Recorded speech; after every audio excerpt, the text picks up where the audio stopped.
మాత్రమే ఏకరీతిగా పొగడబడుచున్న మీ గొప్ప దేవ నీ ఘనమైనటువంటి శ్రేష్టమైన పరిశుద్ధమైన శక్తిగల నామమునకు ఘనత మహిమ ప్రభావములు చెల్లిస్తుంటున్నాం తండ్రి. దేవా నా తండ్రి, లోకాన్ని మీరు ఎంతగానో ప్రేమించి ఎవరినూ నశించిపోవటం నీకు ఇష్టం లేక శరీరధారువై లోకమునకు వచ్చినటువంటి గొప్ప దేవానికి స్తోత్రములు. మా కొరకు శ్రమపడి చనిపోయి పాతి పెట్టబడి తిరిగి లేచి నాయన ప్రభు పరలోకమునకి ఎక్కి తండ్రి కుడి పార్శ్వమున ఆసీనుడవై మా కొరకు విజ్ఞాపన చేస్తున్న యేసయ్యా నీ పాదాలకు వందనాలు స్తోత్రాలు చెల్లిస్తున్నాం. ఇది నాన్న బట్టి నీకు వందనాలు స్తోత్రాలు చెల్లిస్తున్నాం ప్రభు. కృపగల తండ్రిగా, ఆశ్చర్యకరుడిగా, అద్భుతకరమైన దేవుడిగా మాకు కరి జీవితాలను మీరు చేసిన మేలన్నిటి బట్టి కృతజ్ఞతాస్తులు చెల్లించుకుంటున్నాం. పరిశుద్ధాత్మ తండ్రి, త్రిత్వంలో ఏకత్వమైనటువంటి గొప్ప దేవా మిమ్మల్ని ఆహ్వానించుకుంటున్నాం నాయన. ఈ సమయాన్ని గడి నిమిషాన్ని మీ చేతులకు అప్పగిస్తున్నాం. నిశ్చిత ప్రకారం ఈ వర్చువల్ ఫెలోషిప్ ని ఉదయ కాలం నడిపించమని ప్రార్థిస్తున్నాను. ఎంతవరకు జరిగినటువంటి కార్యక్రమం అంతట్లో కూడా నీ కృపను అనుగ్రహించిన తండ్రి, ప్రార్థించే వారిలోను ప్రభా, పాటలు పాడుతూ స్థుతించే వారిలోను ప్రభా మీరుండి మీరు చేసిన కార్యాలు బట్టి నీకు వందనాలు. వారికి రావాల్సిన ప్రతిఫలాన్ని మీరు అనుగ్రహించండి. సంవత్సరం తండ్రి అంతంలో మేము ఉంటున్నాం, చివరి రోజులో మేము ఉంటుండగా ప్రభా దేవా నా తండ్రి గడిచిన సంవత్సర కాలం నుంచి కూడా మమ్మల్ని అందరినీ మీ కాపుదల భద్రతలో ఉంచి అనేకమైన శోధల నుంచి, విపత్తుల నుంచి నా తండ్రి నాయన అనారోగ్యాల నుంచి మీరు తప్పించి కాచి కాపాడి సంరక్షించి ఈ రోజున ఉదయకాలమున సజీవులకలో కాచి కాపాడి మీ సన్నిధిలో ఈ రీతిగా కనిపించడానికి మీరు ఇచ్చిన కృపను బట్టి నీకు వందనాలు స్తోత్రాలు చెల్లించుకుంటున్నాం. ప్రభువా నా తండ్రి ప్రశస్తమైనటువంటి సమయానికి, విలువైన సమయానికి మేము వచ్చింటున్నాం.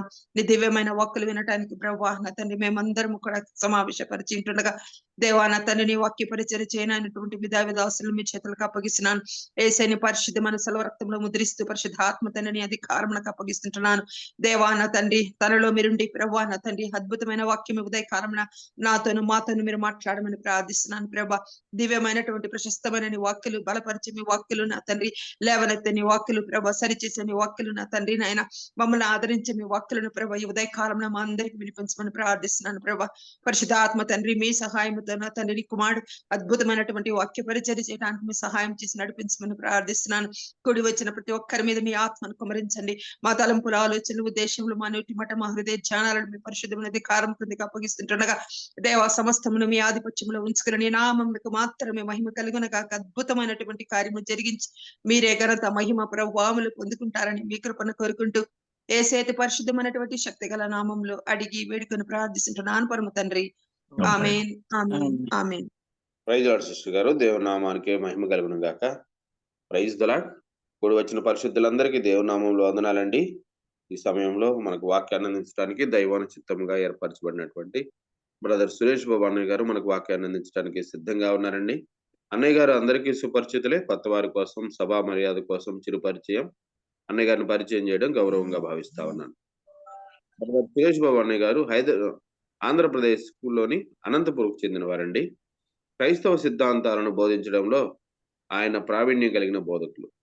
వివిధ సంఘాల్లో దేవుని వాక్య పరిచర్య మరియు వాక్య బోధనల ద్వారా ప్రభువుకు సేవ చేస్తా ఉన్నారు. సురేష్ బాబు అన్నయ్య గారు ఇంటర్మీడియట్ ఎడ్యుకేషన్ బోర్డునకు ప్రాంతీయ తనిఖీ అధికారిగా పదవి విరమణ చేశారు. తన కుమార్తెతో పాటు మనవరాళ్లతో కలిసి అనంతపురంలో నివసిస్తా ఉన్నారు. సురేష్ బాబు అన్నయ్య గారు ప్రస్తుతం అనంతపురంలో ఉన్నారండి. వెల్కమ్ టు అన్నయ్య గారు, ప్లీజ్ అండి.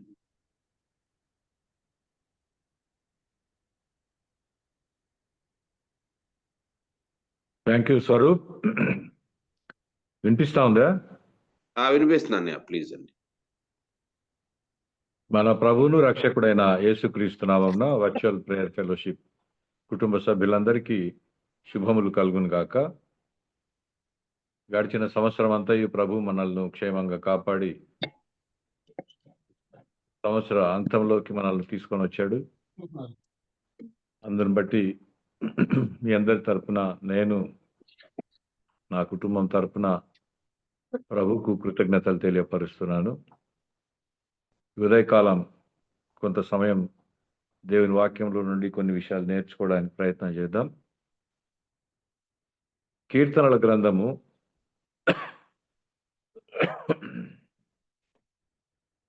136వ కీర్తన మొదటి 12 వచనాలు చదువుకుందాం. నేను ఒక వచనం చదువుతాను, దయచేసి మీరు ఒక వచనం చదవండి. కీర్తన 136వ కీర్తన.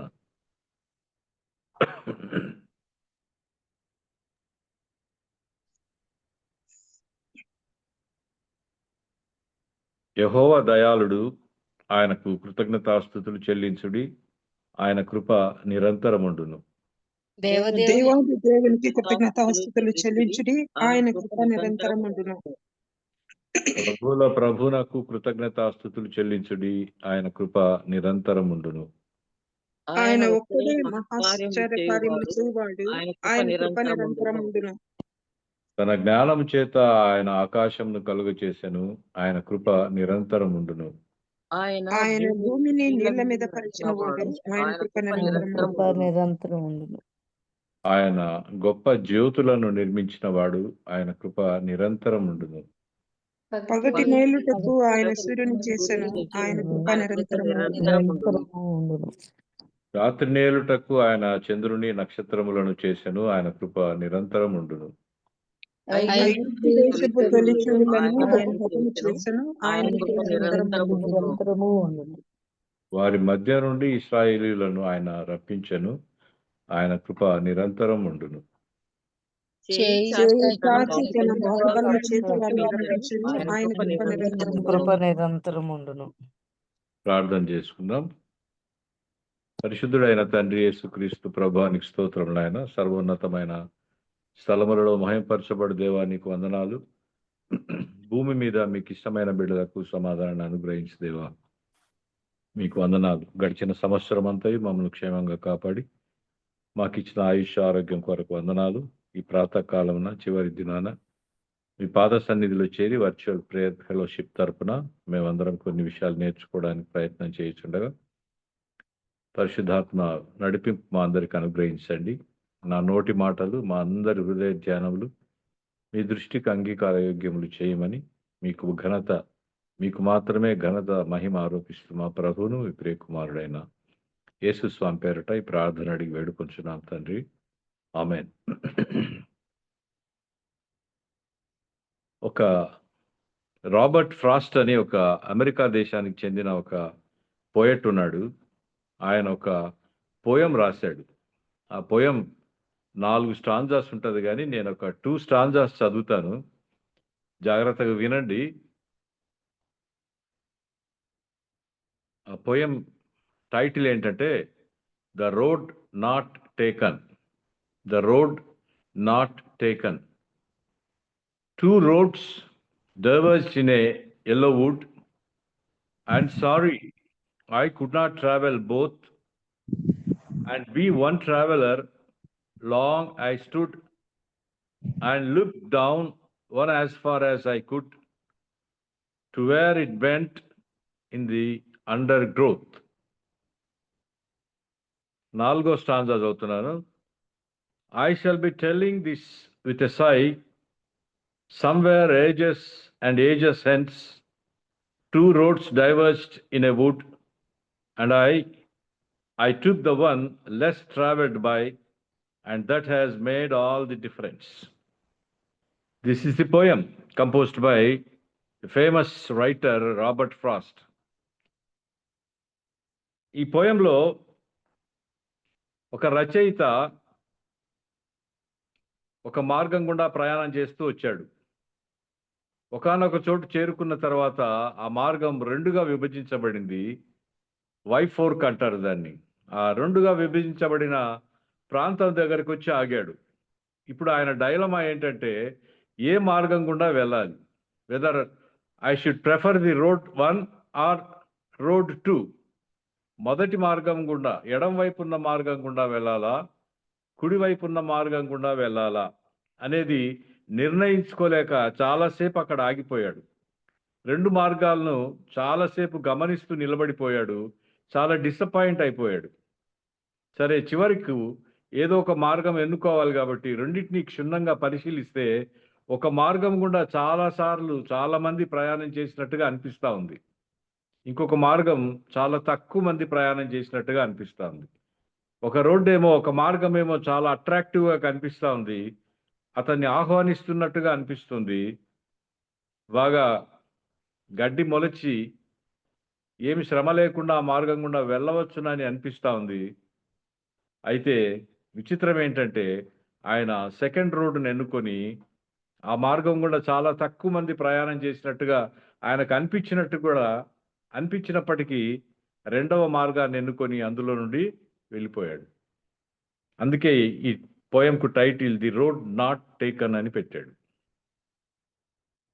ఇప్పుడు ఎందుకు ఈ పోయం చదవాల్సి వచ్చిందంటే, మనం కూడా 364 దినాలు ప్రయాణం చేసి ఒకే మార్గం గుండా వచ్చాం.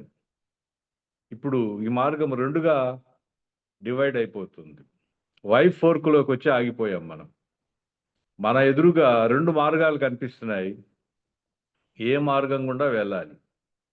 కుడివైపు ఉన్న మార్గం గుండా వెళ్ళాలా, ఎడం వైపు ఉన్న మార్గం గుండా వెళ్ళాలా అనేది నిర్ణయించుకొని తర్వాత ఎక్కువ మంది ప్రయాణం చేసిన మార్గంలో నుండి వెళ్ళాలా, తక్కువ మంది ప్రయాణం చేసినప్పటికీ ఆ మార్గం ప్రమాదము ఉంటుందేమో అని అనిపించినప్పటికీ అందులో నుండి వెళ్ళాలా అనే నిర్ణయం మనం తీసుకోవాల్సిన ఒక డైలమా ఉన్న దినంలోకి మనం వచ్చి చేరుకున్నాం.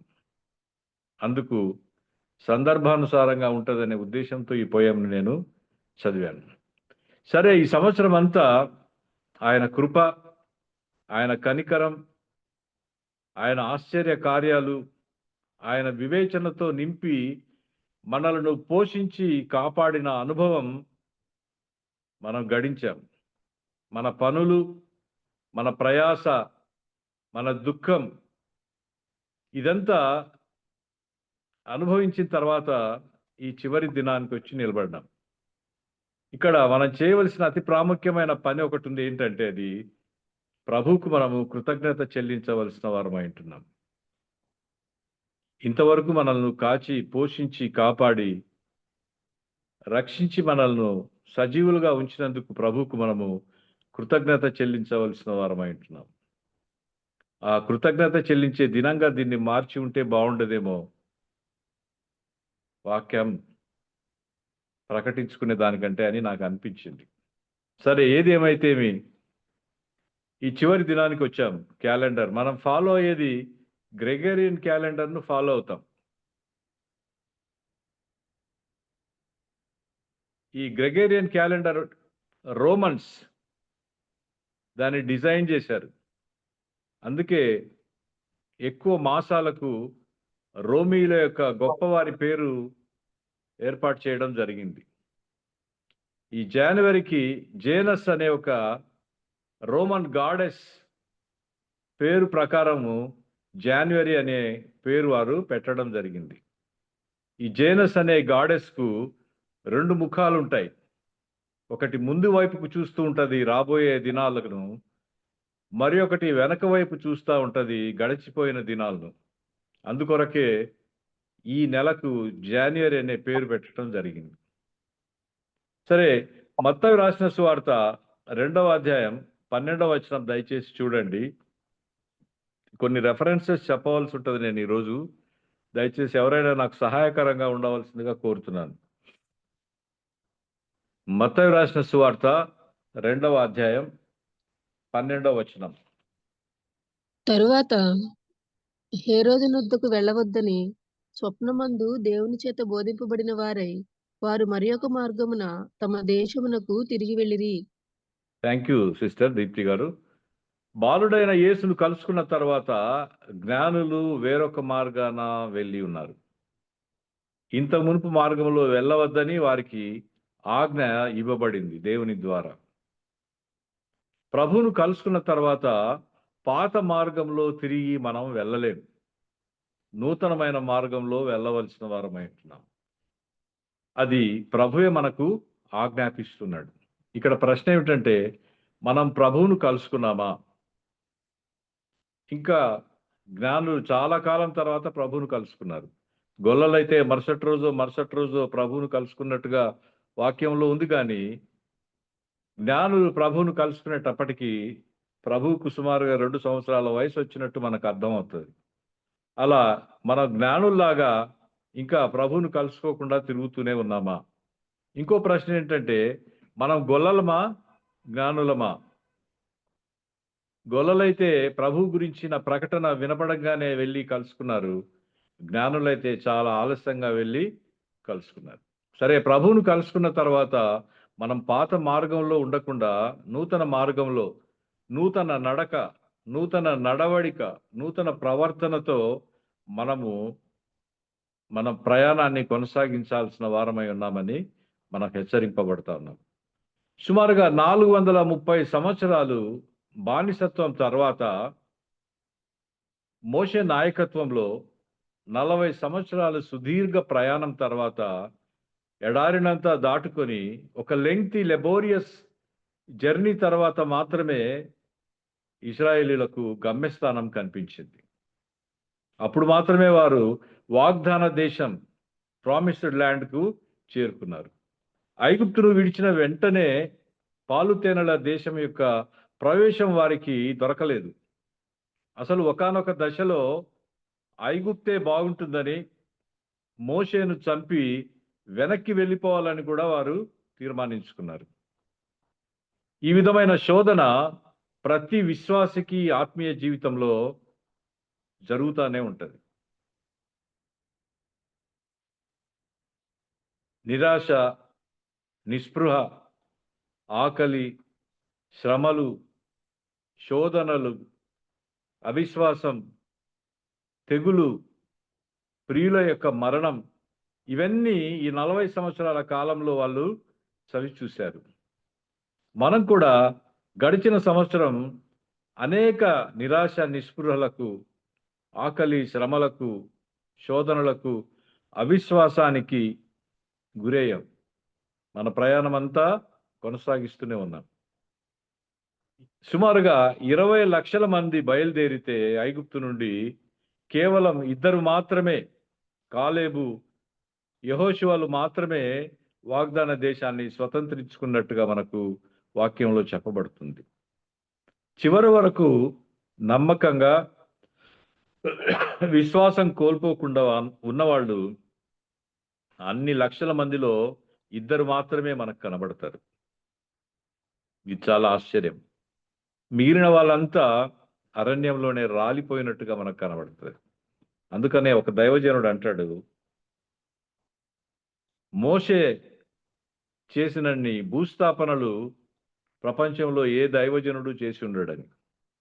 40 సంవత్సరాల కాలంలో ఆ యొక్క ఎడారిలో తమ ప్రయాణంలో చనిపోయిన ప్రతి వారిని మోషే భూస్థాపన చేస్తూ రావాల్సి వచ్చిందంట.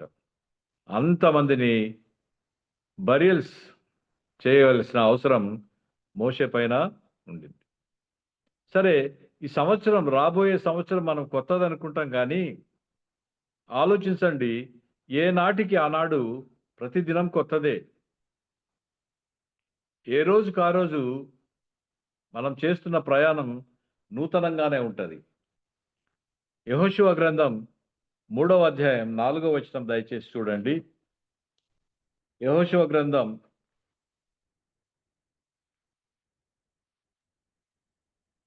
3వ అధ్యాయం 4వ వచనం దయచేసి చదవండి. మీకును దానికిని దాదాపు 2000 కొలమూరల ఎడముండవలెను. మీరు వెళ్ళుత్రోవ మీరింతకు ముందుగా వెళ్ళినది కాదు. మీరు దానిని గుర్తు పట్టవలెను గనుక ఆ మందసమునకు సమీపంగా మీరు నడవరాదు. ఇది యెహోషువ ద్వారా ఇశ్రాయేలీయులకు ప్రభు ఇస్తున్న ఆజ్ఞ. మీరు ఇంత మునుపు నడిచిన త్రోవ మీరు ఎన్నడూ నడవనిది. ఇది ఒక క్రొత్త మార్గం. మీకు తెలియని ఒక క్రొత్త మార్గంలో మీరు ప్రయాణం చేయవలసిన వారై ఉన్నారని ప్రభు తన యొక్క మందసం ముందు నడవటానికి ఇశ్రాయేలీయులను సిద్ధం చేస్తున్నట్టు మనకు అర్థమవుతుంది. జాగ్రత్తగా గమనించండి, మన జీవితం అనే ఒక బ్లూ ప్రింట్ను దేవుడు మన చేతికి ఎప్పుడు ఇవ్వడు.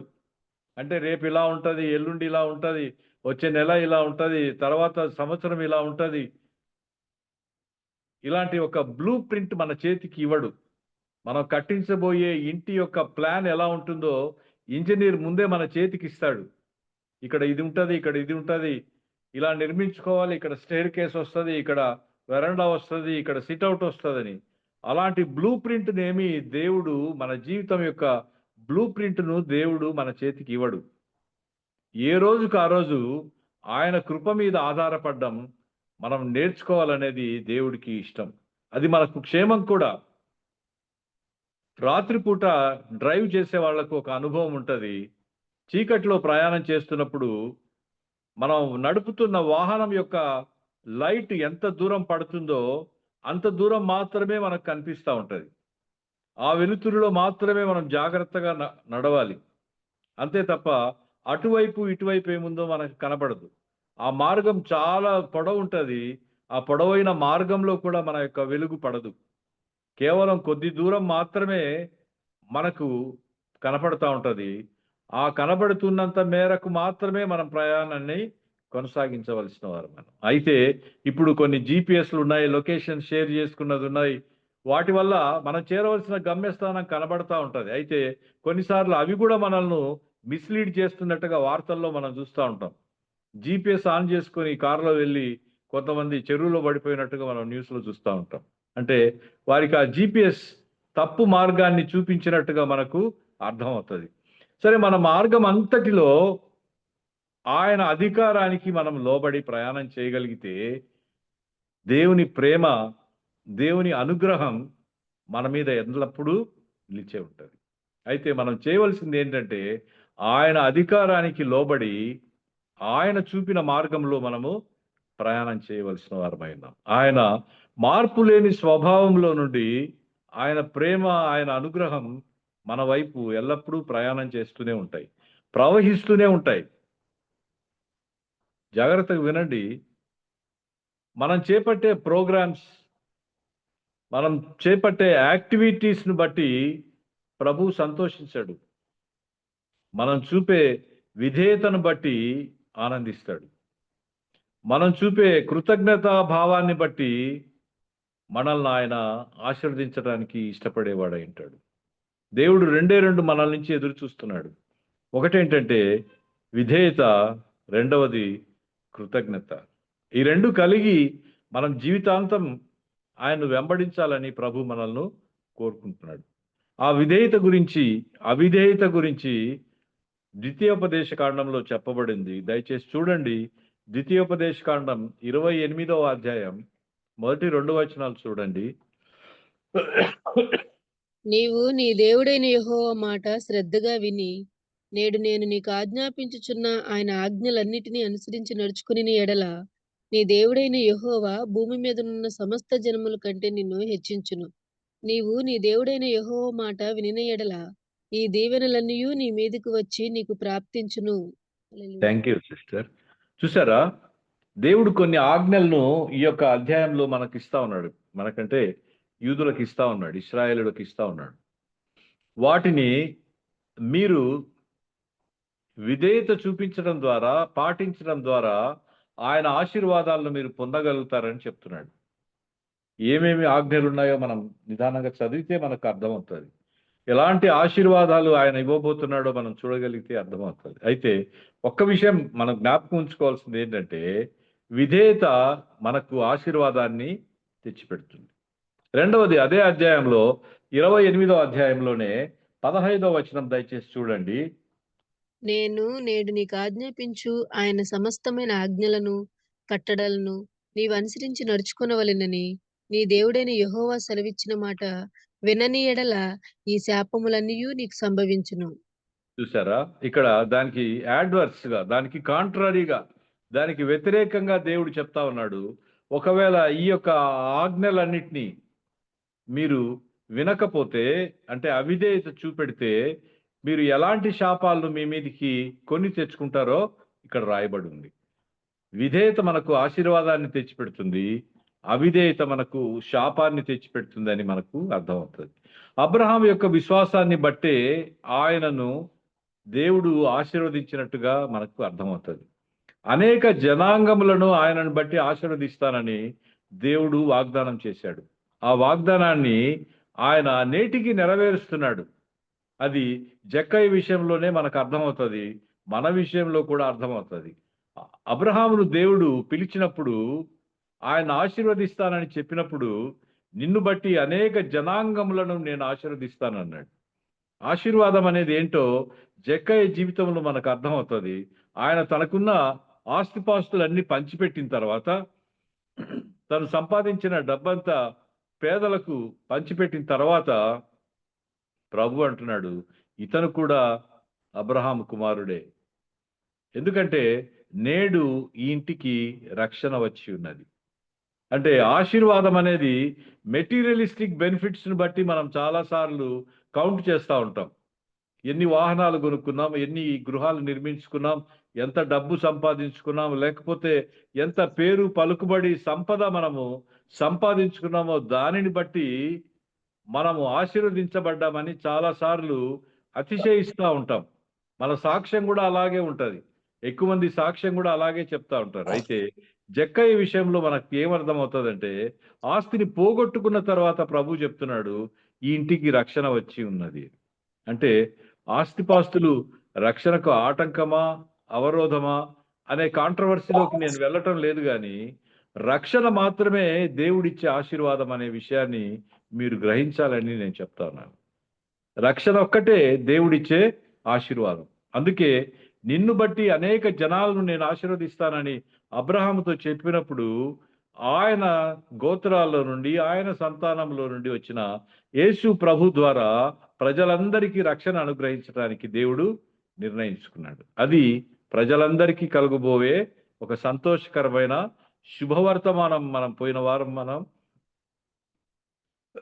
దాన్ని సెలబ్రేట్ చేసుకున్నాం. కాబట్టి మన విశ్వాసమే మనకు నీతిగా ఆపాదించబడుతుంది, మనకు నీతిగా పరిగణించబడుతుంది.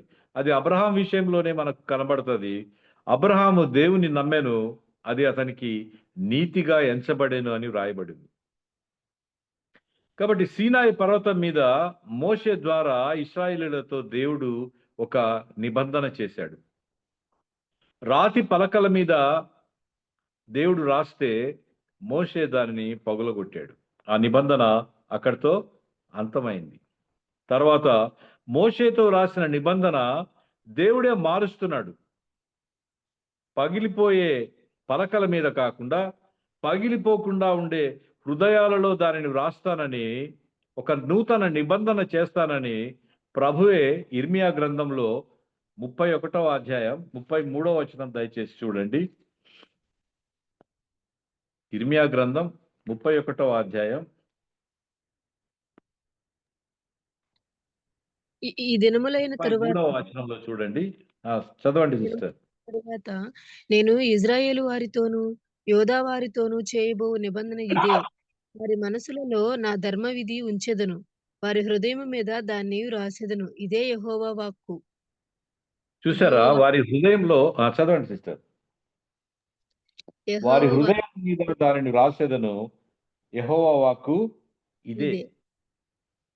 పగిలిపోయే పలకల మీద రాయకుండా పగిలిపోకుండా ఉండే హృదయాలలో వాటిని రాస్తానని ఒక నూతన నిబంధనను ప్రభువు ఇర్మియా ద్వారా తెలియపరుస్తున్నాడు. అది హృదయాలలో రాస్తానని చెప్తున్నాడు. దేవుడు రక్తంతో మొదట నిబంధన చేయటానికి ప్రయత్నం చేశాడు, ప్రారంభం చేశాడు. దానిని యేసు ప్రభు యొక్క రక్తం ద్వారా ముగించినట్టుగా మనకు అర్థమవుతుంది. ఈ నిర్గమకాండము 24వ అధ్యాయం 8వ వచనం చూడండి. నిర్గమకాండం. అప్పుడు మోషే రక్తమును తీసుకుని ప్రజల మీద ప్రోక్షించి, ఇదిగో ఈ సంగతులన్నిటి విషయమై యెహోవా మీతో చేసిన నిబంధన రక్తము ఇదే అని చెప్పెను. చూసారా, ఇది నిబంధన రక్తం. అంటే రక్తము ద్వారా ఒక నిబంధన మోషే ద్వారా ప్రభు చేసినట్టుగా మనకు ఇక్కడ అర్థమవుతుంది. 24వ అధ్యాయం 8వ వచనం చూస్తే మనకు అర్థమవుతుంది. ఇదిగో ఈ సంగతులన్నిటి విషయమై యెహోవా మీతో చేసిన నిబంధన రక్తం. మొదట పలకల మీద ఒక నిబంధన, తర్వాత రక్తము ద్వారా ఒక నిబంధన చేశాడు ప్రభు. దానిని యేసు ప్రభుల వారు ఎలా నెరవేర్చారో, తన జీవితంలో దాన్ని ఎలా కొనసాగించారో, ముగించారో మనకు మత్తయి రాసిన సువార్త 26వ అధ్యాయం 28వ వచనంలో చూస్తే అర్థమవుతుంది. మత్తయి రాసిన సువార్త 26వ అధ్యాయం 28వ వచనం చూడండి. ఇది నా రక్తము, అనగా పాపక్షమాపణ నిమిత్తము అనేకుల కొరకు చిందింపబడుచున్న నిబంధన రక్తము. ప్రభు చెప్తున్నాడు, ఇది నా రక్తం, ఇది నా నిబంధన రక్తం. సకల మానవాళి పాపముల క్షమాపణ నిమిత్తమై నేను చిందిస్తున్న నా రక్తంతో చేస్తున్న ఒక నిబంధన అని యేసు ప్రభుల వారు దానిని నెరవేర్చినట్టుగా మనకు అర్థమవుతుంది. గమనించండి జాగ్రత్తగా, ఇతరులకు ఆశీర్వాదకరంగా ఉండటానికే మనల్ని ప్రభువు ఆశీర్వదించాడు. ఇతరులకు రక్షణ పరిచయం చేయటానికే ప్రభువు మనల్ని రక్షణలోకి నడిపించాడు. కేవలం రక్షణ ఆశీర్వాదం అనేది మనం మాత్రమే అనుభవించటానికి కాదు దేవుడు మనకు దాన్ని బహుమానంగా ఇచ్చింది. దానిని మనం ఇతరులకు అందించాలనేది దేవుని యొక్క ఉద్దేశం అయింది. మనము దేని యందు ఆనందిస్తామో అదే మనల్ని నడిపిస్తుంది. అవునా? మనము దేని యందు ఆనందిస్తామో అదే మనల్ని నడిపిస్తుంది. మన జీవితంలో అదే మనకు ప్రధానమైన పాత్ర వహిస్తుంది. ఉదాహరణకు, మనకు సినిమాలంటే ఇష్టం అనుకోండి, సినిమాలే మన జీవితాన్ని నడిపిస్తూ ఉంటాయి. ఒకవేళ స్నేహితులంటే ఇష్టం అనుకోండి, స్నేహితులే మన జీవితాన్ని నడిపిస్తుంటారు. కొంతమందికి భూములంటే ఇష్టం, కొంతమందికి ఆస్తిపాస్తులంటే ఇష్టం, కొంతమందికి డబ్బు, త్రాగుడు, అధికారం, ఇలా రకరకాల ఇష్టాలు ఉంటాయి. ఎవరికి ఏది ఇష్టమో అదే వారి జీవితాన్ని నడిపిస్తున్నట్టుగా మనకు అర్థమవుతుంది, జాగ్రత్తగా సూక్ష్మంగా మనం గమనించగలిగితే. అయితే దేవుని వాక్యమందు మనం ఆనందించేవారమైతే ఆయన వాక్యమే మనల్ని నడిపిస్తుంది. కీర్తనల గ్రంథం 1వ కీర్తనలో అదే రాయబడి ఉంది. 2వ వచనం, 1వ కీర్తన 2వ వచనంలో అదే విషయాన్ని మనము చూడగలుగుతాం. యెహోవా ధర్మశాస్త్రమునందు ఆనందించుచు దివారాత్రము దానిని ధ్యానించువాడు ధన్యుడు.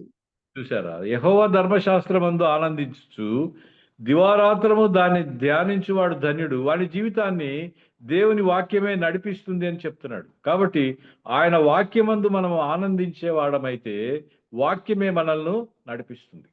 యెహోవా ధర్మశాస్త్రమందు దివారాత్రము మనం ఆనందించగలిగితే వాక్యము ద్వారా మన జీవితాన్ని మనము కట్టుకోవడానికి మనకు సులభం అవుతుంది. గమనించారా? ఆకలి తగ్గిపోయిందనుకోండి, అనారోగ్యం పెరిగిపోతుంది, మనం శరీరం బలహీనమైపోతుంది, ఆరోగ్యం దెబ్బతింటది. అది ఆహారం విషయంలో. మరి స్పిరిచువల్ అపిటైట్ విషయంలో కూడా మీరు జాగ్రత్తగా చూడగలిగితే, స్పిరిచువల్ అపిటైట్ తగ్గిపోతే మనం ఏం జరుగుతుందంటే మన జీవితంలో వాక్యానికి మనం దూరంగా జరిగిపోతాం. We depart away from the word of God, prayer, and ultimately from God himself. దేవుని వాక్యానికి దూరం అవుతాం, ప్రార్థనకు దూరం అవుతాం, చివరకు దేవుడికే దూరం అయిపోతాం. అందుకే ఒక దైవజనుడు ఏమంటాడంటే, Bible keeps the sin away and vice versa. Bible పాపాన్ని దూరం చేస్తుంది, పాపము బైబిల్ను దూరం చేస్తుంది. కాబట్టి ఎప్పుడైతే పాపం మన జీవితంలో ప్రధానమైన స్థానం తీసుకుంటా ఉందో అప్పుడు దేవుని వాక్యానికి మనం నెమ్మదిగా దూరంగా జరగడం ప్రారంభమవుతుంది. అయితే ఇద్దరు దైవజనులు ఉన్నారు, ఎజ్రా, నెహమ్యా అనేవారు. వారు మాత్రమే దేవుని వాక్యాన్ని శ్రద్ధగా చదవటం, ధ్యానించటం, దాని ప్రకారం నడుచుకోవటం కాకుండా తమ చుట్టూ ఉన్న తమ ప్రజలను అందరినీ వాక్యంలోకి నడిపించటానికి చాలా శ్రద్ధ, ఆసక్తి కనబరిచినట్టు మనకు అర్థమవుతుంది. నెహమ్యా గ్రంథం 8వ అధ్యాయం మొదటి 3 వచనాలు చూడండి. నెహమ్యా గ్రంథం 7వ నెల రాగా ఇజ్రాయేలీలు తమ పట్టణములలో నివాసులై ఉండిరి. అప్పుడు జనులందరూ ఏకమనస్కులై నీటి గుమ్మము ఎదుటనున్న మైదానమునకు వచ్చి, యెహోవా ఇజ్రాయేలీలకు ఆజ్ఞాపించిన మోషే ధర్మశాస్త్ర గ్రంథమును తెమ్మని ఎజ్రా అను శాస్త్రితో చెప్పగా, యాజకుడైన ఎజ్రా 7వ మాసము మొదటి దినమున చదవబడుదాని గ్రహింప శక్తి గల స్త్రీ పురుషులు కలిసిన సమాజం అంతటి ఎదుటను ఆ ధర్మశాస్త్ర గ్రంథము తీసుకుని వచ్చి నీటి గుమ్మం ఎదుటనున్న మైదానములో ఉదయము మొదలుకొని మధ్యాహ్నము వరకు నిలుచున్న ఆ స్త్రీ పురుషులకును తెలివితో వినగల వారికి అందరికి చదివి వినిపించుచూ వచ్చెను. ఆ జనులందరూ ధర్మశాస్త్ర గ్రంథమును శ్రద్ధతో వినిరి. చూసారా? హల్లెలూయా. Thank you sister. అలాగే నెహమ్యా గ్రంథంలోనే 9వ అధ్యాయం 2-3 వచనాలు దయచేసి చూడండి. ఇజ్రాయేలీలు అన్యజనులందరిలో నుండి ప్రత్యేకింపబడిన వారై నిలువబడి తమ పాపములను తమ పితరుల పాపములను ఒప్పుకొనిరి.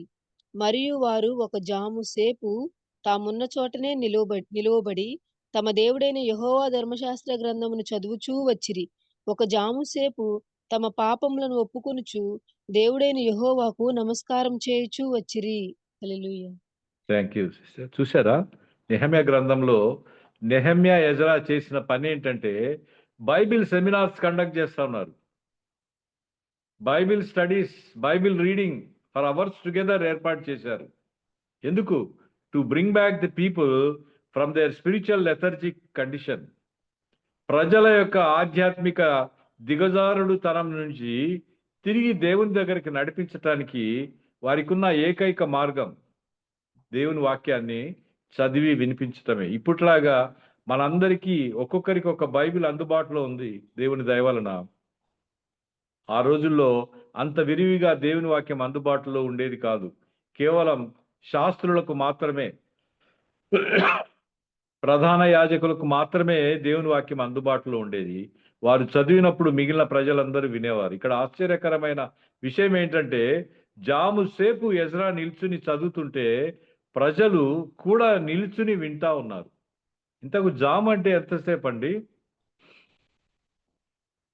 ఎవరైనా చెప్తారా? 3 గంటలు అనుకో. 3 గంటలు, 3 hours. Correct. Thank you brother cotton గారు. జాము అంటే 3 గంటల సమయం. 3 గంటల సమయము నెహెమ్యా చదువుతా ఉంటే నిలవబడి 3 గంటల సమయం నిలవబడి ప్రజలు వింటా ఉన్నారు. ఇది చాలా ఆశ్చర్యకరమైన విషయం. మనం ప్రారంభ దినాల్లో వర్చువల్ ప్రేయర్ ఫెలోషిప్ ప్రారంభం చేసుకున్నప్పుడు అందరము స్క్రీన్స్ ఓపెన్ చేసుకొని ఒకరినొకరు చూస్తూ దేవుని వాక్యాన్ని వింటూ పాటలు పాడుకుంటూ ప్రార్థన చేసుకుంటూ ఉండేవాళ్ళం. రాను రాను ఏమైపోయిందంటే అందరూ స్క్రీన్స్ షట్ అవుట్ చేసుకున్నారు, క్లోజ్ చేసుకున్నారు. కేవలం వాక్యం చెప్పి ఆయన మాత్రమే స్క్రీన్ మీద కనబడతా ఉంటాడు. మిగతా వాళ్ళు కూర్చొని వింటున్నారా తెలియదు, నించొని వింటున్నారా తెలియదు, పడుకొని వింటున్నారా కూడా తెలియదు, అసలు వింటున్నారా లేదా కూడా తెలియదు. అవునా? తిరిగి మనందరం స్క్రీన్స్ ఓపెన్ చేసుకుంటే బాగుంటుంది అనిపిస్తుంది. మరి బాబీ రత్నాకర్ గారు ఏదైనా దీని విషయంలో కొంత సీరియస్ గా ఆలోచిస్తే బాగుంటుంది అనిపిస్తుంది. తప్పకుండా సరాయ్ గారు, తప్పకుండా ఇది కొత్త సంవత్సరంలో చేయాలని మా ప్రార్థన. థ్యాంక్ యూ కాటన్ గారు. వెంటనే స్క్రీన్ ఓపెన్ చేశారు కాటన్ బ్రదర్.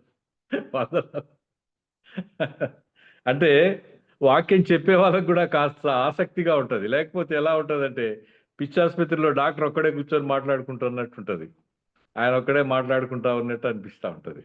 సరే, ఏదేమైతేమి తిరిగి మనం స్క్రీన్స్ ఓపెన్ చేసుకుని ఒకరినొకరు చూస్తూ మాట్లాడుకుంటూ దేవుని వాక్యం వినే దినాలు వస్తే బాగుంటుందని నాకు అనిపిస్తుంది. సరే, మళ్ళీ వాక్యంలోకి వద్దాం. నెహమ్యా 3 గంటల సేపు నిలవబడి వాక్యం చెప్తున్నాడు, చదువుతున్నాడు. ఇశ్రాయేలీయులు ప్రజలందరూ ఒకానొక నీటి గుమ్మం దగ్గర నిలవబడి 3 గంటల సేపు దేవుని వాక్యాన్ని వింటా ఉన్నారు. చూసారా? దేవుని వాక్యం వింటా ఉన్నప్పుడు మనము మన జీవితంలో క్రొత్త నిర్ణయాలు, తీర్మానాలు తీసుకోవటానికి దేవుని వాక్యం మనకు ఉపయోగపడుతుంది. దేవుని వాక్యంలో 2 రకాలైన ప్రజలు మనకు కనబడతారు. ఎలా ఉండాలో చెప్పేవాళ్ళు కొంతమంది, ఎలా ఉండకూడదో చెప్పేవాళ్ళు కొంతమంది మనకు కనబడతారు. వారి జీవితాలను మనం గమనించినప్పుడు వాటిల్లో నుంచి మనం కొన్ని క్రొత్త నిర్ణయాలు తీసుకుంటాం. ఎవరిలాగా ఉండొచ్చో ఎవరిలాగా ఉండకూడదో కూడా మనం నిర్ణయం తీసుకోవడానికి వీలవుతుంది. నూతన సంవత్సరం వచ్చేటప్పటికి చాలా మంది చాలా తీర్మానాలు తీసుకుంటా ఉంటారు. 31వ తేదీ 1వ తేదీ చాలా తీర్మానాలు తీసుకుంటారు. చాలా ప్రామిసెస్, రెజల్యూషన్స్, ప్లెడ్జెస్ డే అంటారు దీన్ని, రెజల్యూషన్ డే అంటారు దీన్ని. ఈ 31వ తేదీ చాలా తీర్మానాలు. కొంతమంది అయితే డైరీలో రాసుకుంటారు. నేనేమంటానంటే పోయిన సంవత్సరం డైరీ తీసుకొని వాటన్నిటిని అవలంబించామా లేదా ఒకసారి చెక్ చేసుకోవడం మంచిది అంటాను. ఈ సంవత్సరం కూడా కొన్ని నిర్ణయాలు మనం తీసుకుంటాం, కొన్ని తీర్మానాలు తీసుకుంటాం. ఎలాంటి తీర్మానాలు తీసుకుంటామంటే ఈ సంవత్సరం డబ్బులు వృధాగా ఖర్చు పెట్టకూడదు, డబ్బు కొంచెం ఆదా చేయాలి, లేదా ఫిజికల్ ఎక్సర్సైజ్ చేయాలి, లేదా వాకింగ్కి వెళ్ళాలి ఉదయాన్నే, లేదా ఇంటర్నెట్ మొబైల్స్ లాంటివి చూడటంలో ఎక్కువ సమయం గడపకూడదు. ఇలాంటి నిర్ణయాలు తీసుకుంటా ఉంటాం. మంచిదే, అవన్నీ సెల్ఫ్ ఇంప్రూవ్మెంట్కు తీసుకునే తీర్మానాలు. వాటన్నిటితో పాటు మరికొన్ని సోల్ ఇంప్రూవ్మెంట్ తీర్మానాలు కూడా మనం చేస్తే బాగుంటుంది ఈ సంవత్సరం అని నాకు అనిపిస్తుంది. ఎలాంటి తీర్మానాలు? చూడండి, మీరు దేవుడు మన దగ్గర నుంచి ఏం కోరుకుంటున్నాడో వాటిని మన జీవితంలో మనం నెరవేర్చడానికి ప్రయత్నం చేయాలి. ఆ తీర్మానాలు ఏంటో, దేవుడు ఏం కోరుకుంటున్నాడో మీకా గ్రంథం 6వ అధ్యాయం 8వ వచనం చూడండి. ఇంకొక ద్వితీయోపదేశ కాండం 10వ అధ్యాయం 12వ వచనం చూడండి. మీకా గ్రంథం 6వ అధ్యాయం 8వ వచనం దొరికిందండి? మనుషుడా, ఏది ఉత్తమమో అది నీకు తెలియజేయబడి ఉన్నది.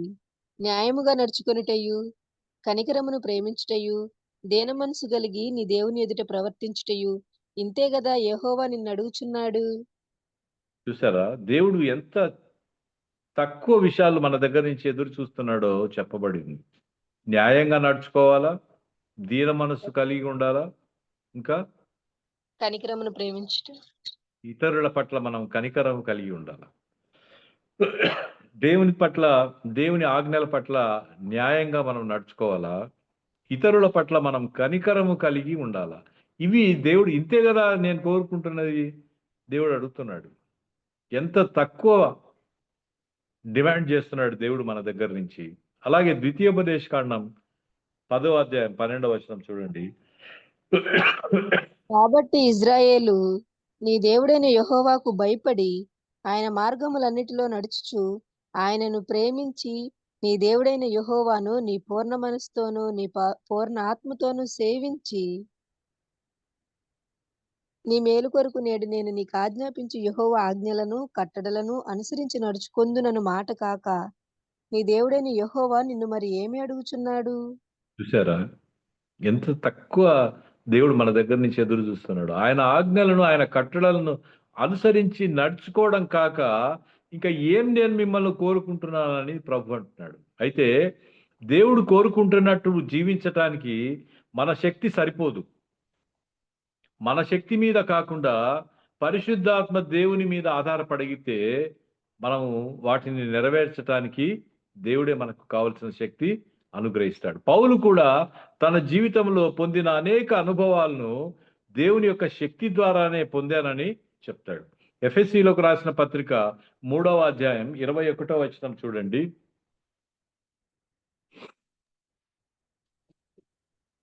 దొరికిందండి? ఎఫెసీలోకి రాసిన పత్రిక 3వ అధ్యాయం 11వ వచనం, 21వ వచనం, 21వ వచనం. అడుగు మనలో కార్యసాధకమైన తన శక్తి చొప్పున మనము అడుగు వాటన్నిటికంటేను ఊహించు వాటన్నిటికంటేను అత్యధికముగా చేయ శక్తి గల దేవునికి క్రీస్తు యేసు మూలముగా సంఘములో తరతరములు సదాకాలము మహిమ కలుగును గాక. ఆమేన్. ఆమేన్. అత్యధికముగా చేయగల దేవుని శక్తి పైన మనము ఆధారపడాలని వాక్యం మనకు బోధిస్తూ ఉంది. అన్ని పరిస్థితులు సవ్యంగా ఎక్సలెంట్ గా ఉంటాయని మనం మన యొక్క ప్రయాణాన్ని కొనసాగిస్తాం. మంచిదే, అలా దేవుడు మనల్ని నడిపిస్తే దేవునికి స్తోత్రం కలుగును గాక, మహిమ కలుగును గాక. ఒకవేళ మనం ఊహించిన దానికి భిన్నమైన పరిస్థితులు కూడా మన జీవితంలో, మన కుటుంబాల్లో కొనసాగే అవకాశం లేకపోలేదు. ఫర్ ఎగ్జాంపుల్, గడిచిన సంవత్సరంలో అనేక కుటుంబ కలతలు మనం చూసి ఉంటాం. ఆర్థిక ఇబ్బందులు ఎదుర్కొని ఉంటాం. అనారోగ్య సమస్యలు మనల్ని చుట్టుముట్టి ఉంటాయి. అయిన వాళ్ళు అవమానించటం లాంటిది, ఉద్యోగంలో పోరాటం, పిల్లలు ఇంకా స్థిరపడలేదే అనే ఒక దిగులు, ఇలాంటివి ఎన్నెన్నో మనల్ని చుట్టుముట్టి ఉంటాయి. అయితే మనము నిరాశపడనక్కర్లేదు. దేవుని పైన భారం వేయగలిగితే మనం నిశ్చింతగా ఉండగలుగుతాం. మన గురించి ఆలోచించే దేవుడున్నాడు, మన గురించి చింతపడే దేవుడున్నాడు. మనకు ఏది మంచిదో దాన్ని ఏ సమయంలో అనుగ్రహించాలో దేవుడికి తెలిసినంతగా మనకు తెలియదు. కాబట్టి దేవుడి పైన మన చింత యావత్తు వేసి మనం నిశ్చింతగా ఉండాలని దేవుడు కోరుకుంటా ఉన్నాడు. కాబట్టి మనం నిరాశపడాల్సిన అవసరం లేకుండా ఆయన పైన భారం వేయటం ఈ సంవత్సరం మనం ప్రారంభం నుండే నేర్చుకుందాం. అయితే మనం ఎన్ని శ్రమలు, అవమానాలు, ఆకలి, ఒంటరితనం, దుఃఖం ఇవన్నీ అనుభవించినా మనం నిరాశపడవలసిన అవసరం లేదు. మనం విశ్వాసంలో దిగజారకపోతే మనము మిగతా వాటిని అధిగమించటం చాలా సులభం అవుతుంది. ఫిలిప్పీలకు రాసిన పత్రిక 1వ అధ్యాయం 12వ వచనం దయచేసి చూడండి. ఫిలిప్పీలకు రాసిన పత్రిక 1వ అధ్యాయం 12వ వచనం. సహోదరులారా, నాకు సంభవించినవి సువార్త మరి ఎక్కువగా ప్రబలమగుటకే సమకూడినని మీరు తెలుసుకొనగోరుచున్నాను. చూసారా, పౌలు అనుభవించిన బిట్టర్ ఎక్స్పీరియన్సెస్ ఏ దైవజనుడు కూడా అనుభవించి ఉండకపోవచ్చు. అయితే వాటన్నిటి గురించి పౌలు ఒకే మాటలో చెప్తున్నాడు, అలాంటి సంభవాలన్నీ కూడా ప్రభు మీద మరింతగా నేను ఆధారపడటానికి, ఆయన కార్యాలు ప్రచురం చేయటానికి మాత్రమే ప్రభు వాటిని నా జీవితంలో అనుమతించాడని చెప్తున్నాడు. కాబట్టి మనం కూడా మన కుటుంబంలో, మన వ్యక్తిగత జీవితంలో అనేక బిట్టర్ ఎక్స్పీరియన్సెస్ను ఫేస్ చేసిన తర్వాత వాటి ద్వారా మనల్ని విశ్వాసంలో బలపడటానికి దేవుడు మనల్ని నడిపించాడని మనం అనుకోగలిగితే, ఆయన పైన మరింతగా ఆధారపడగలిగితే దేవుడు మనల్ని మరింత విశ్వాసపు లోతుల్లోకి నడిపించటానికి తీసుకెళ్తాడు. అయితే అన్ని సమయాల్లో దేవుణ్ణి గణపరచటం మనము నేర్చుకోవాలి. గణపరచటం అంటే దండ వేసి శాల్వ వేసి సన్మానం చేయటం కాదు. అన్ని సమయాల్లో, అంటే శ్రమలలో కూడా ఆయనను స్తుతించటం, శ్రమలలో కూడా ఆయనను మనము ఆరాధించటం చేయగలిగితే అదే ఆయనకు ఘనత. అది పౌలు జీవితంలోనే మనకు అర్థమవుతుంది. అపోస్తుల కార్యముల గ్రంథం 16వ అధ్యాయం 23-25 వచనాలు దయచేసి చూడండి. అపోస్తుల కార్యముల గ్రంథం 16వ అధ్యాయం 23-25 వచనాలు చూడగలిగితే, వారు చాలా దెబ్బలు కొట్టి వారిని చెరసాలలో వేసి భద్రముగా కనిపెట్టవలనని చెరసాల నాయకునికి ఆజ్ఞాపించిరి. అతడు అట్టి ఆజ్ఞను పొంది వారిని లోపలి చెరసాలలోనికి త్రోసి వారి కాళ్లకు బొండవేసి బిగించెను. చూసారా, పౌలు శీలలను బెత్తంతో కొట్టడమే కాదు, కొరడాలతో కొట్టిన తర్వాత, రక్త గాయాలు అయిన తర్వాత, చేతులకు కాళ్ళకు బొండ వేసి చెరసాలలో వేసిన తర్వాత వాళ్ళు చేస్తున్న పని ఏంటంటే అక్కడ వారు పాటలు పాడుతూ ఉన్నారు. వెంటనే ఒక పెద్ద భూకంపం రావటం, ఆ సంభవం అంతా మీకు తెలుసు. వెంటనే జైలు అధికారులకు వారు సువార్త బోధిస్తున్నారు. వారు పొందిన శ్రమ మర్చిపోవటానికి, ఏ పరిస్థితులనైనా సరే దేవుణ్ణి గణపరచటానికి, దేవుడి వాక్యాన్ని ప్రచురము చేయటానికి, దేవుణ్ణి స్తుతించటానికి వారు వాడుకుంటున్నట్టుగా మనకు అర్థమవుతుంది. అన్నీ క్షేమంగా ఉన్నప్పుడు, అంతా సుఖంగా ఉన్నప్పుడు మాత్రమే దేవునికి మనం లోబడి ఉండటం కాదు. అన్నీ పోగొట్టుకున్న తర్వాత, అన్నీ కోల్పోయిన తర్వాత, శ్రమలలో కూడా, శారీరకమైన ఇబ్బందుల్లో కూడా దేవుణ్ణి మనం ఆరాధించాలని, దేవుణ్ణి గణపరచాలని ఆయన కోరుకుంటున్నట్టుగా అపోస్తుల కార్యముల గ్రంథంలో పౌలును చూస్తే మనకు అర్థమవుతుంది. కాబట్టి ఆ పరిస్థితుల్లో కూడా జైలు అధికారులకు వారు సువార్త బోధించటం, ప్రభు దగ్గరకు వారిని నడిపించటాన్ని మనము చూడగలుగుతాం. కాబట్టి ఈ రాబోయే నూతన క్యాలెండర్ ఇయర్లో మనం కొన్ని తీర్మానాలు తీసుకుంటాం. అవునా? చర్చెస్లో వాగ్దానాలు తీసుకుంటారు. ఆ వాగ్దానాలను బట్టి చాలా సంతోషపడిపోతారు. ఆ వాగ్దానాలను బట్టి రాబోయే సంవత్సరం అంతా దేవుడు మనకు ఇలాంటి గొప్ప కనికరం చూపబోతున్నాడని నమ్ముతారు. మంచిది, అలాంటి విశ్వాసం కలిగి ఉండటం మంచిది. అయితే నేనేం చెప్తున్నానంటే, ఎప్పుడు దేవుడిచ్చే వాగ్దానాలను మనం తీసుకోవటమేనా? దేవుడికి కూడా మనం కొన్ని వాగ్దానాలు చేయాలని దేవుడు కోరుకుంటున్నాడు. మనమేం వాగ్దానాలు చేయగలుగుతాం? ఆలోచించండి. మనం ఏదైనా వాగ్దానాలు చేయగలుగుతామా దేవునికి? దేవుడు ఏమేం కోరుకుంటున్నాడో ఇంతసేపు మనం విన్నాం. ఆయన ఏ విషయాన్ని మీకా గ్రంథంలో ద్వితీయోపదేశ కాండంలో మన దగ్గర నుంచి ఏం కోరుకుంటున్నాడో దేవుడే చెప్పాడు. కాబట్టి కొన్ని వాగ్దానాలు మనం కూడా దేవునికి చేయగలిగితే బాగుంటుంది. ఎలాంటి వాగ్దానాలు నేను ఒక 7-8 చెప్తాను. ఉదాహరణకు వాటిల్లో నుంచి కొన్ని మీరు సెలెక్ట్ చేసుకోండి, లేదా ఇంకా క్రొత్త వాటిని కూడా మీరు డిజైన్ చేయండి. ఒకటి, ఈ సంవత్సరం తప్పకుండా నేను బైబిల్ అంతా కంప్లీట్గా చదువుతాను. ఇది దేవుడితో మీరు తీసుకోవాల్సిన ఒక వాగ్దానం. రెండవది, తప్పకుండా ఒక టైం, ప్రతిరోజు టైం మిస్ అవ్వకుండా డైలీ నేను ప్రార్థన చేసుకుంటాను అనే ఒక తీర్మానం దేవుడి దగ్గర, వాగ్దానం మనం దేవుడి దగ్గర చేయాలి. తర్వాత, అబద్ధాలు చెప్పను. అబద్ధాలు చెప్తారా అండి మీరు? అబద్ధాలు చెప్పను అని దేవుడి దగ్గర వాగ్దానం తీసుకుందాం. అలాగే ఒక్క సండే కూడా మిస్ అవ్వకుండా దేవుని మందిరానికి నేను రాబోయే సంవత్సరంలో వెళ్తాను. దేవునికి మహిమకరమైన పనులు చేస్తాను. అందరికీ మేలు కలిగే పనులు చేస్తాను. స్వార్థపూరితంగా ఆలోచించను. దేవుడిని దుఃఖపెట్టే పనులు చేయను. ఇతరులను నిందించను. ఇతరులను నిందించడం అంటే వారి గురించి లేని వార్త పుట్టించడం, వారి గురించి పుకార్లు ప్రచారం చేయటం, ఇలాంటివి చేయను. ఇతరుల రక్షణ కొరకు నేను విజ్ఞాపన చేస్తాను. అనేక దేశాలలో సువార్త ప్రకటించబడని ప్రాంతాలు ఇంకా ఉన్నాయి. అలాగే మన దేశంలో కూడా సువార్త ప్రకటించబడని ప్రాంతాలు ఉన్నాయి. చాలా మంది గొప్ప మిషనరీ జీల్ కలిగి ఉన్న వాళ్ళు ఏం చేస్తారంటే, వరల్డ్ మ్యాప్ తమ దగ్గర పెట్టుకొని, లేదా దేశం యొక్క మ్యాప్, నేషనల్ మ్యాప్ తమ దగ్గర పెట్టుకొని ఒక్కొక్క ప్రాంతాన్ని చూస్తూ ఆ ప్రాంతం కొరకు ప్రార్థన చేసే జీల్ కలిగి ఉన్న మిషనరీస్ను కూడా మనం చూడగలుగుతాం. అలాంటి మిషనరీ జీల్ ఉన్న కారణం చేతనే 17వ శతాబ్దంలో అనేక మంది యూరోప్ ఖండానికి చెందిన తల్లిదండ్రులు తమ పిల్లలను అనేక దేశాలకు మిషనరీస్గా పంపించారు. అందుకే మనకి ఈరోజు సువార్త అందజేయబడింది. అలాంటి విజ్ఞాపన చేయగలిగే మనసు ఇవ్వమని దేవుణ్ణి మనము ప్రార్థన చేస్తాం. మనం నడిచే త్రోవలో ఏది సరైందో, ఏది ఆయన దగ్గర మనకు క్షేమాన్ని కలిగిస్తుందో మనకి ఎలా తెలుస్తుంది? మొదట చదివిన పోయంలో ద రోడ్ నాట్ టేకన్లో మనం చూసాం, ఎక్కువ మంది ప్రయాణం చేసిన దాన్ని కాకుండా తక్కువ మందిని ప్రయాణం చేసిన మార్గం గుండా రాబర్ట్ ఫ్రాస్ట్ వెళ్ళినట్టు మనకు అర్థమవుతుంది.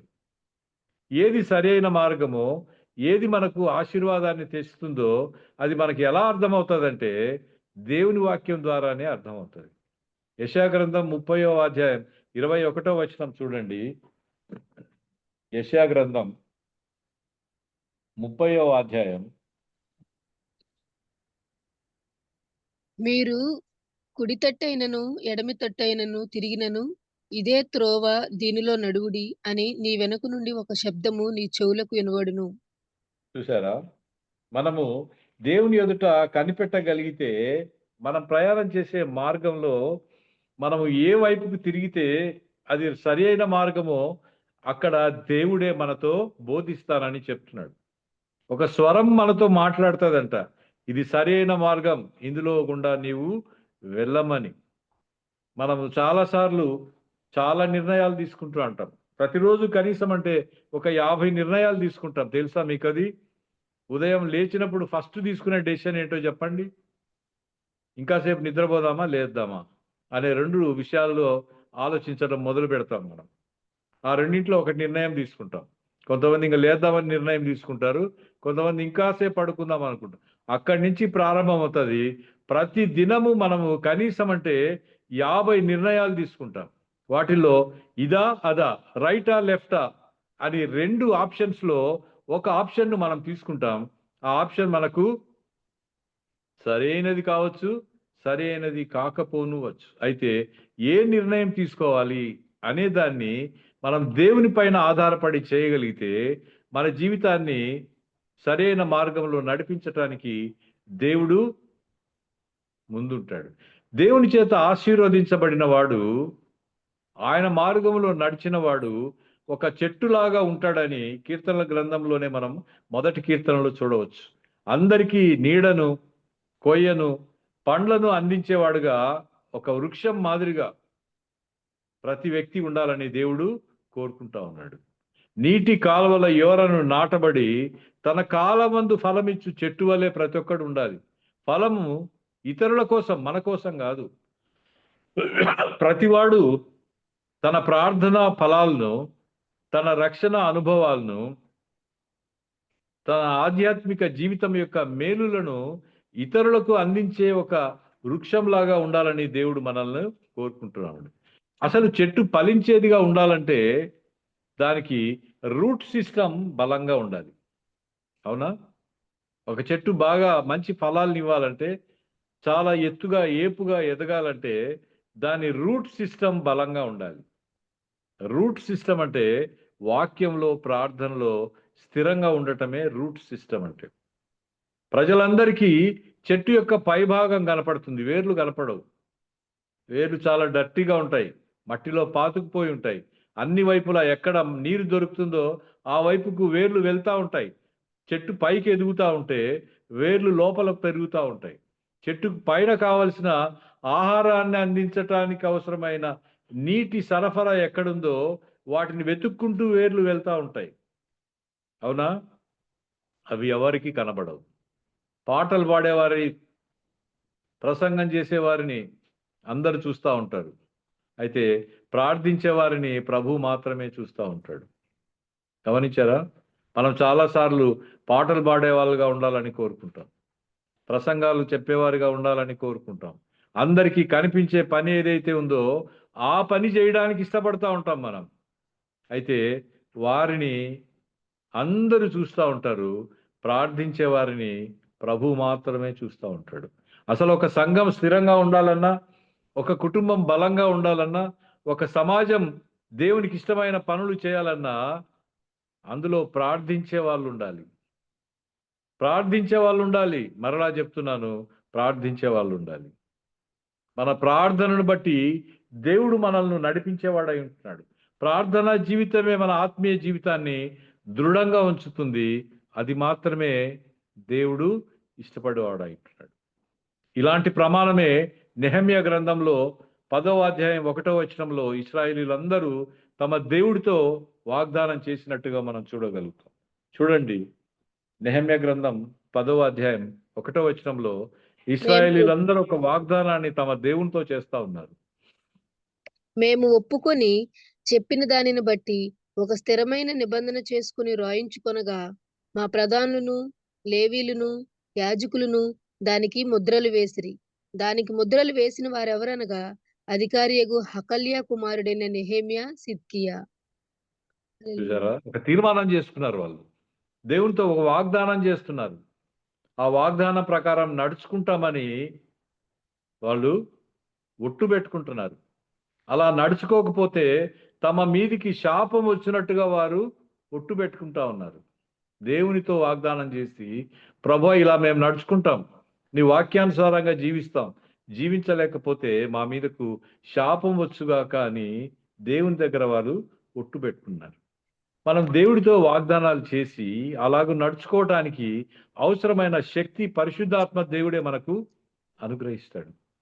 మనము ఆయన రెండవ రాకడ కోసం రోజు సిద్ధపడవలసిన వారమై ఉంటున్నాం, రోజు ఎదురు చూడవలసిన వారమై ఉంటున్నాం. దానికి ఇతరులను కూడా సిద్ధం చేయవలసిన వారంగా. అయితే నెగటివ్ తీర్మానం తీసుకునే వారు కూడా కొంతమంది ఉన్నారు బైబిల్లో.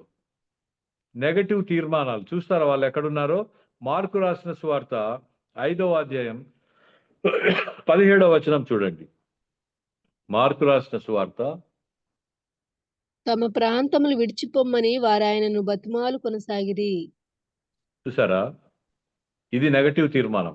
యేసు ప్రభుల వారు వచ్చి గెరాసేనుల ప్రాంతంలో ఒక దయ్యములు పట్టిన వారిని బాగుపరిస్తే వాడు బట్టలు కట్టుకొని ఆయన ఎదుట స్వస్థ బుద్ధి కలిగిన వాడై ఆయన పాదముల చెంత కూర్చొని ఆయన మాట్లాడుతున్నది వింటూ ఉంటే ఆ ఊరి వారందరూ, ఆ పొలిమేరకు అటువైపు ఉన్న వాళ్ళందరూ వచ్చి యేసు ప్రభుల వారిని కోరుకుంటున్నారు. ఏమని కోరుకుంటున్నారు?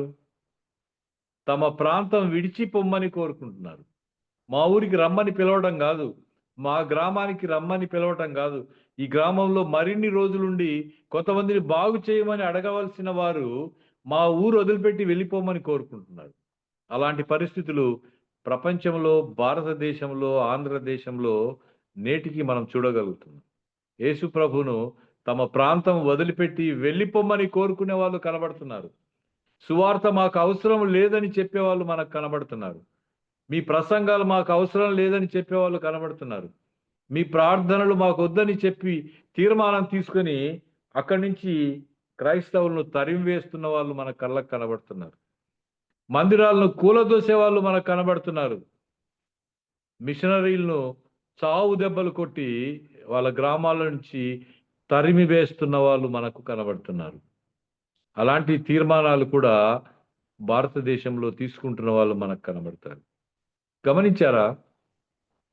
వారు ఎందుకు అలా యేసు ప్రభువును తమ ప్రాంతం వదిలిపెట్టి పొమ్మని కోరుకుంటున్నారు చెప్పండి. ఒక్క మాట చెప్పండి.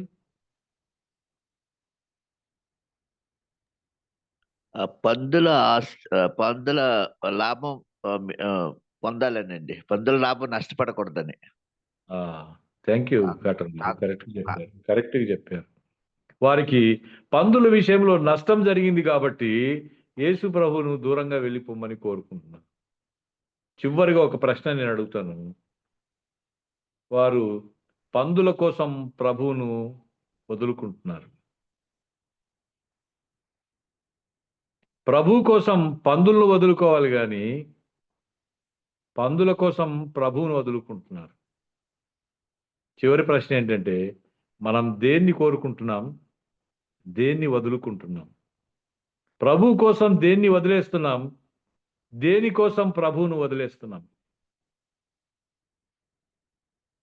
ప్రభువును మనం కోరుకుందాం.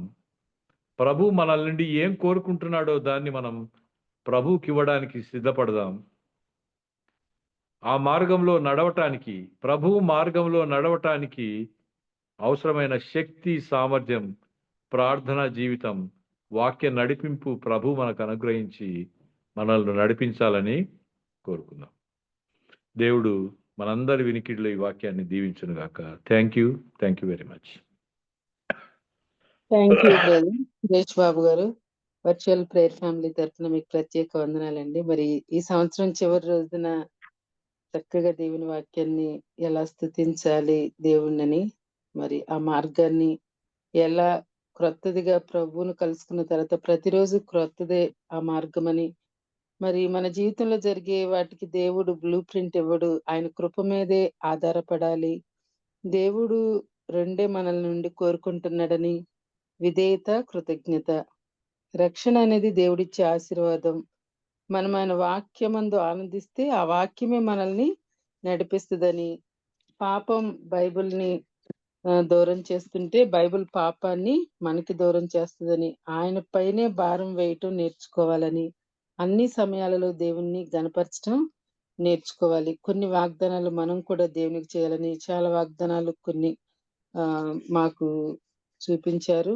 దేవుని చేత ఆస్వాదించబడిన వారు ఒక చెట్టులాగా ఉంటారని, ఒక సంఘం గాని కుటుంబం గాని బలంగా ఉండాలంటే ప్రార్థించే అనుభవం ఖచ్చితంగా ఉండాలని, అలా నడుచుకోవటానికి మరి దేవునితో వాళ్ళు వాగ్దానం ఎలా చేసుకున్నారో అలాంటి తీర్మానాలు చేసుకోవాలని, చివరిగా మరి సువార్త మాకు అవసరం లేదని చెప్పేవారు మన ఇండియాలో చాలా మంది ఉన్నారు. వారి కోసం మనందరం భారం కలిగి ప్రార్థన చేద్దామండి. చాలా చక్కని విషయాలు, అన్ని అసలు ప్రతిదీ రాసుకునే పాయింటే బ్రదర్ చెప్పింది. చాలా చక్కగా చెప్పారు. మేమందరము ఈ మెసేజ్ ద్వారా ఆశీర్వదించబడ్డామండి. మరి చాలా కృతజ్ఞతలు తెలుపుతున్నాం వర్చువల్ ప్రేయర్ ఫ్యామిలీ తరఫున. Thank you brother. మరి మన మధ్యలో ఉన్న థ్యాంక్ యూ బ్రదర్. మన మధ్యలో ఉన్న పాస్టర్ విజయ్ కుమార్ గారు ముగింపు ప్రార్థన, పరలోక ప్రార్థన ఆశీర్వాదం ఇవ్వాల్సిందిగా కోరుతున్నామండి. ప్రార్థన చేసుకున్నామండి. అత్యంత కృపా కనికరం కలిగిన పరలోకపు తండ్రి, ఈ ఉదయకాలాన్ని దీవించి మరి అయ్యగారి ద్వారా, సురేష్ బాబు గారి ద్వారా మాకు ఇచ్చిన సందేశంలో మెలకువలను బట్టి మీకు స్తోత్రాలు చెల్లిస్తుంటున్నాం. మరి నూతనమైనది ఏది ఈ లోకంలో లేదని సొలొమోను చెప్తున్నారు. ముందు జరిగినదే మళ్ళీ జరుగుతున్నది. అయితే నూతనమైనది రక్షణ మాత్రమే. అందులో తండ్రి మా జీవితం వృక్షంలాగా కనిపించినటువంటి ఎన్నో కార్యాలు చేస్తూ మీ యొక్క మహిమను ప్రభావితం చేయాలని, మరి తండ్రి నీరుని వెతికేటువంటి వేరులాగా మిమ్మల్ని తండ్రి వెతికి మేము ఫలించాలని, మరి 30దంతులుగా 60దంతులుగా 100దంతులుగా ఫలించి మీ కొరకై మహిమపరచబడాలని మరి ఈ రోజు మనుషులు తీసుకునేటువంటి నిర్ణయాలు ఫిజికల్ గా దీవించబడిన విధానాన్ని ఆశపడతారు కానీ మరి తను మీ కొరకు పోగొట్టుకున్న జక్కయ్యలాగా ఎవరు ఉండరనేటువంటి మంచి హెచ్చరికను మీరు ఇచ్చారు. అంతేకాదు నాయన మరి నిజంగా విధేయతను కలిగి ఉండాలి, లోబడి ఉండాలి, తర్వాత నైనా మీతో నడవాలి, మీతో కలిసి జీవించాలి అనేటువంటి ఒక అద్భుతమైన నిర్ణయం తీసుకొని మరి లోకానుసారమైనటువంటి విషయాలలో మరి ద్వితీయోపదేశకాండం 28వ అధ్యాయంలో 2 మీ దగ్గర నుంచే వస్తున్నాయి. మరి లోబడితే ఎంత దీవించబడతామో, ఎలుపటికి వచ్చినప్పుడు బయటికి వెళ్ళినప్పుడు, లోపలికి వచ్చినప్పుడు బయటికి వెళ్ళినప్పుడు దీవించబడతాము. అంతేకాదు నైనా మరి పొలము, ఇల్లు, సంపదలు, ఉద్యోగాలు ప్రతిదీ కూడా మా జీవితం చిగురింపు చేస్తారని మీరు సెలవిచ్చారు. లోబడుకుంటే ఏం జరుగుతుందో అది మీ ద్వారానే అది కూడా జరుగుతుంది. ఇలాగే ఇశ్రాయేల్ ప్రజలు ఐగుప్తులో నుంచి మరి మరలి వచ్చినప్పటికి కూడా వారి అవిధేయత వలన అరణ్యంలో రాలిపోయి మరి చేరవలసిన స్థలాన్ని చేరలేక కేవలం 2 మాత్రమే అక్కడ చేరి ఉన్నారని ఒక మంచి ఉదాహరణ మీరు ఇచ్చారు. మార్గం సరైనదిగా ఎంచుకొని తండ్రి మరి నిర్ణయాలు కూడా సరైనవిగా తీసుకొని మీరు కోరేటువంటి ప్రేమ, కనికరం, న్యాయము, దయ ఇవన్నీ మేము కలిగి మరి తండ్రి మీకు అనుకూలంగా మరి నెహమ్యా, ఎజ్రా ప్రయాసపడినటువంటి విధానంలో మరి తండ్రి ఎంతమంది అనేకులకు మీ మాటలను నిలబడింపజేయడానికి ప్రయాసపడతారో, ఎంతమంది ఇలాంటి మాటల కొరకు నిలబడతారో మరి తండ్రి అది 1 జామ్ అయినా 2 జాములైనా మరి ఎప్పుడైనా పగలు రాత్రి ధ్యానించేవాడు ధన్యుడు.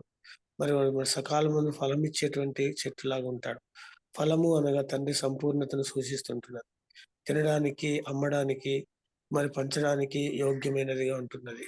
అది మేము సరైనటువంటి ఫలాలుగా లేకుంటే అది ఉమ్మివేయబడడానికి, తిరస్కరించడానికి ఉంటుంది. కాబట్టి సరైనటువంటి మంచి మారుమనసుకు తగిన ఫలాలు ఫలిస్తూ మీకు అనుకూలమైన జీవితాన్ని జీవించడానికి మీరు ఇచ్చిన ఈ సందేశానికి వందనాలు. మరి తండ్రి ఆయన పోయంలో రాసినటువంటి విధానంలో మరి తండ్రి కష్ట మార్గాన్ని ఎన్నుకున్నాడు. మరి అందరూ పోయేటువంటి మార్గాన్ని వదిలేశాడు.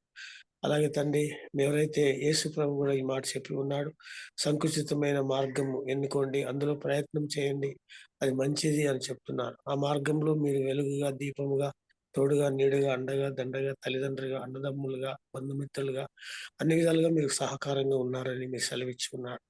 ఈ ప్రయత్నంలో మీరు ఫలిస్తారని కూడా సెలవిచ్చున్నారు. వాగ్దానం చేసిన దేవుడు, నమ్మదగిన వాడు, అబద్ధమే ఆడజాలని దేవుడు.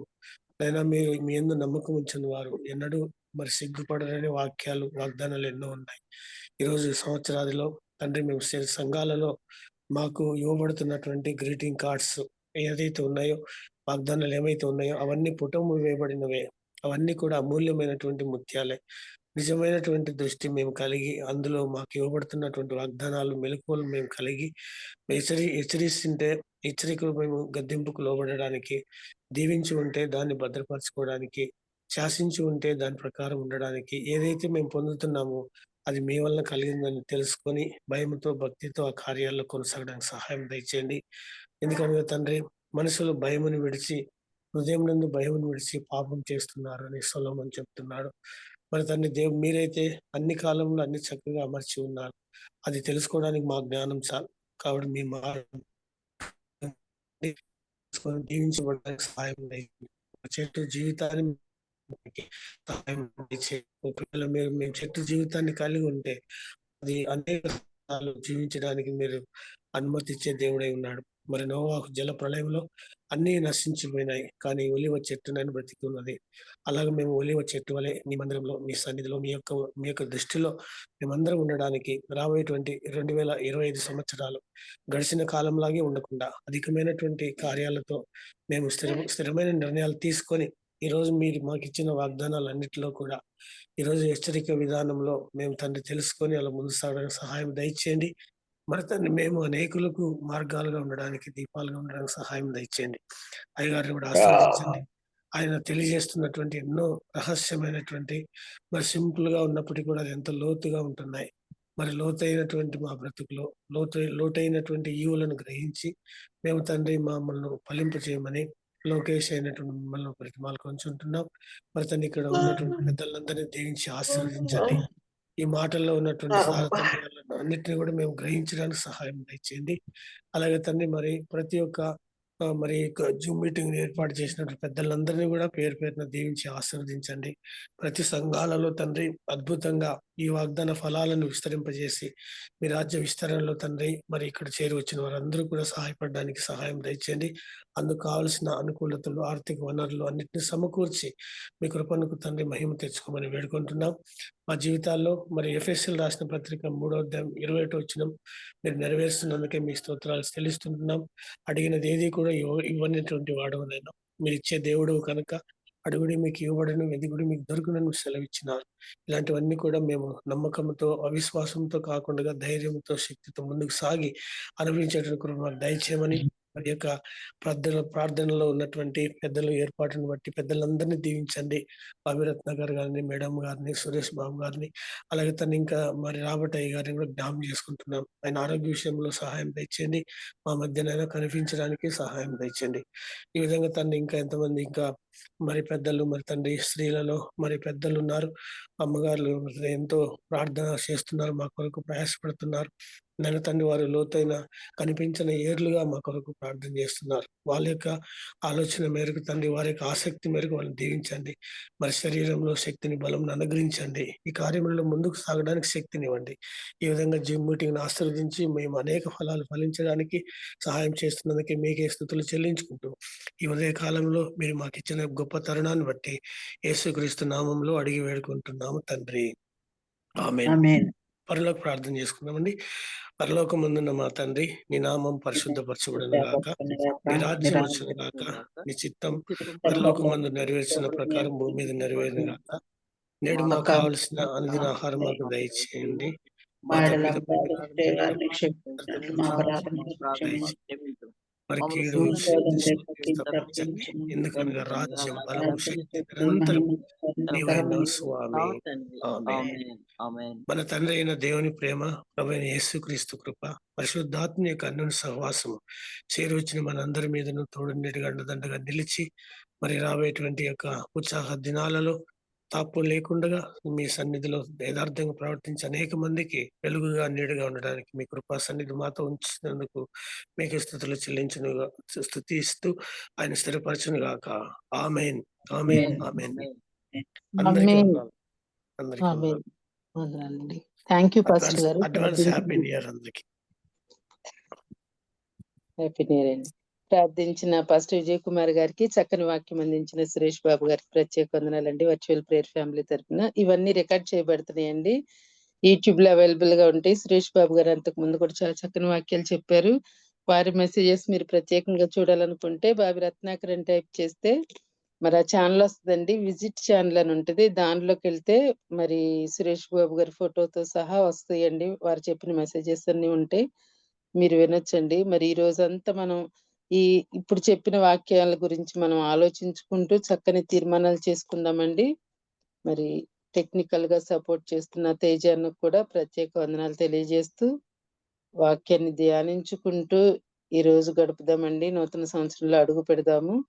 దేవుడు మిమ్మల్ని అందరినీ దీవించాలని ప్రార్థిస్తూ మరి ఈ రోజు ముగించుకుందామండి. థ్యాంక్ యూ అండి. హ్యావ్ ఎ నైస్ డే అండి అందరికీ.